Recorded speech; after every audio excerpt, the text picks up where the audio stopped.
uma pessoa que desenvolve um quadro de transtorno mental, ela tem uma desconfiança. Todo transtorno mental ele tem uma base comum que se chama desconfiança. Por exemplo, o ansioso ele desconfia do futuro. Ele vive com base na desconfiança do futuro. Eu vou sofrer, eu vou sofrer. O depressivo ele tem uma desconfiança a respeito da realidade. Todo transtorno mental ele é esse movimento de desconfiança da estabilidade do real. O transtorno obsessivo compulsivo, mesma coisa. O transtorno afetivo bipolar, a mesma coisa. Os transtornos de personalidade, a mesma coisa. A desconfiança do mundo, a desconfiança do outro, a desconfiança da realidade, a desconfiança do futuro. Por exemplo, aqui no Brasil a gente vive uma crise por quê? Porque as pessoas não têm mais confiança nas instituições. Então isso provoca um colapso social.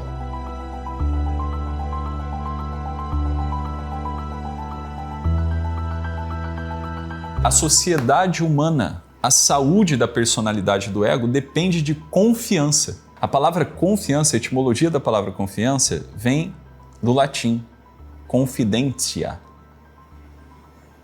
Ou seja, com, o prefixo com, quer dizer junto. Tá? Fidere, quer dizer acreditar, ter fé. E a palavra fidei, fidere, ela tem a raiz em fidei, fidelidade. Fiança, garantia. Só que essa garantia não é bem a garantia. Assim, é o acreditar em alguém, é a fidelidade, a fiança. Entende? Pode ver, uma pessoa que tem transtorno, uma pessoa que desenvolve um quadro de transtorno mental, ela tem uma desconfiança. Todo transtorno mental ele tem uma base comum que se chama desconfiança. Por exemplo, o ansioso ele desconfia do futuro. Ele vive com base na desconfiança do futuro. Quer dizer, eu vou sofrer.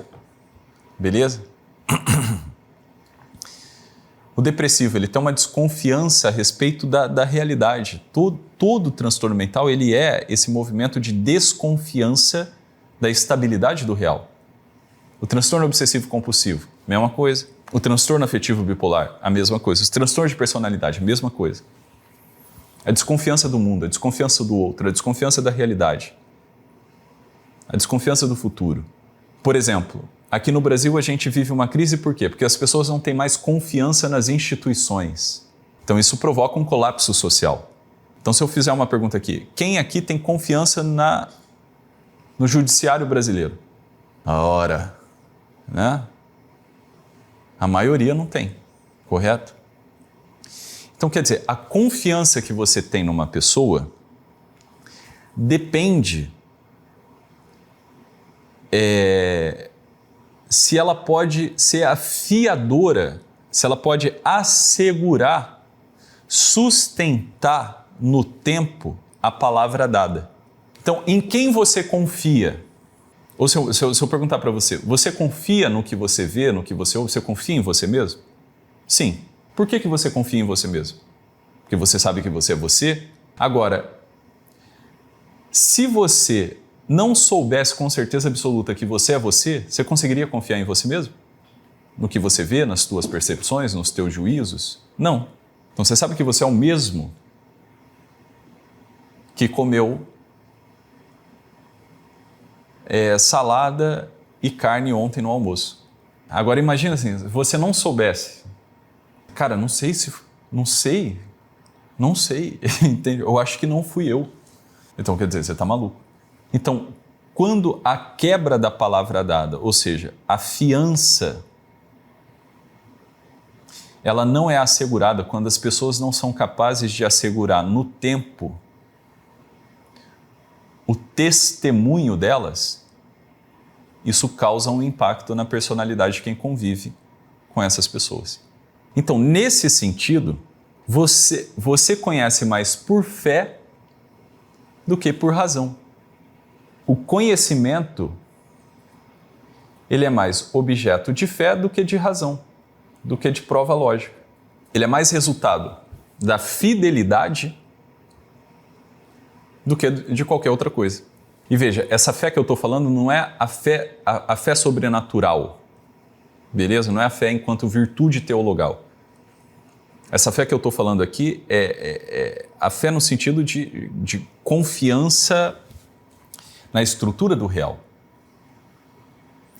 Então, por exemplo, você conhece a realidade porque a realidade ela é fiadora.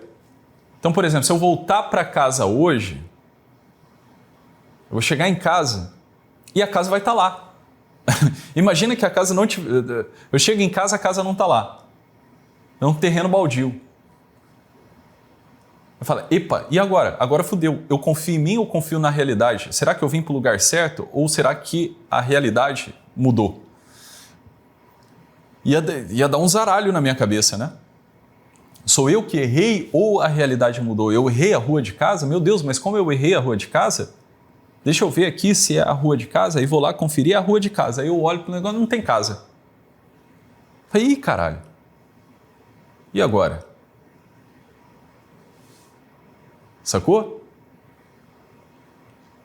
Ou imagina que eu chegasse lá, a casa está lá. Eu falei, mas será que essa é minha casa? Não, essa não é minha casa não, pô. Não. Aí eu começo a botar na cabeça que não é minha casa. Aí minha mulher sai de dentro da casa. Aí eu falo assim, não, mas essa não é minha mulher. Aí pronto, tá entendendo? Assim, é esquizofrenia. Isso é uma ruptura com a realidade. Vocês já tinham parado para pensar nisso ou não? Aí vamos lá. Então quer dizer, o conhecimento de Deus é diferente de você ter um conhecimento lógico. Você não conhece a Deus pela lógica. Você conhece a Deus por relação, por experiência. Como que você conhece uma pessoa? Por lógica ou por experiência? Por experiência.